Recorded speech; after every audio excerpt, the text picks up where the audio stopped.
নদুৱাৰ সমষ্টিৰ অন্তৰ্গত বালিজুৰি আৰু ইটাখোলাত সোমবাৰে দুখনকৈ বিদ্যালয়ৰ নতুন গৃহ নিৰ্মাণৰ আধাৰশিলা স্থাপন কৰে বিধায়ক পদ মহাজৰিকাই। বিধায়কগৰাকীয়ে প্ৰথমে ২ নং ইটাখোলা প্ৰাথমিক বিদ্যালয় আৰু পিছত বালিজুৰিৰ ইন্দিৰা গান্ধী আদৰ্শ মধ্য ইংৰাজী বিদ্যালয়ৰ বাবে আবণ্টিত মুঠ ২৫ লাখ টকা ব্যয় সাপেক্ষে নিৰ্মাণ হ'বলগীয়া দুটাকৈ নতুন বিদ্যালয় গৃহৰ নিৰ্মাণৰ কাম শুভাৰম্ভ কৰি আধাৰশিলা স্থাপন কৰে। বিধায়কগৰাকীয়ে কয় যে দুয়োখন বিদ্যালয়ৰ এই দুয়োটা গৃহৰ নিৰ্মাণৰ কাম সম্পূৰ্ণ হৈ উঠিলে কণ ছাত্ৰ-ছাত্ৰীসকলে শিক্ষা গ্ৰহণৰ ক্ষেত্ৰত বিশেষ সুবিধা লাভ কৰিব। উদ্বোধনী অনুষ্ঠানটিত আঞ্চলিক পঞ্চায়তৰ প্ৰাক্তন সভাপতি লক্ষীকান্ত বৰা আৰু শিক্ষক কৰ্মচাৰী ছাত্ৰ-ছাত্ৰীৰ লগতে স্থানীয় ৰাইজেও অংশগ্ৰহণ কৰে। আজি ইয়াত ২ নং ইটাখোলা LP স্কুল আৰু এইখন হ'ল ইন্দিৰা গান্ধী মধ্য ইংৰাজী আদৰ্শ বিদ্যালয়। যে দুইখন বিদ্যালয়তে আমি গৃহৰ আধাৰশিলা স্থাপন কৰিলোঁ।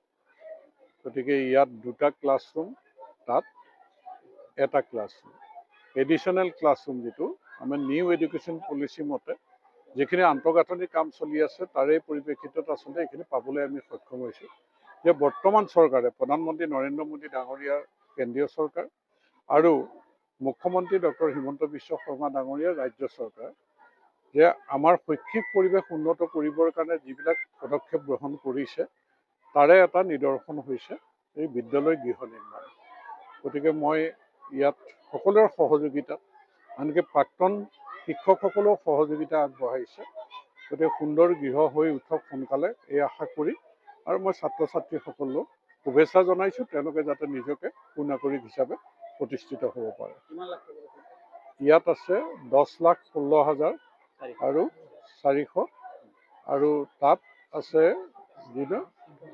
২ নং ইটাখোলাত 15,24,000।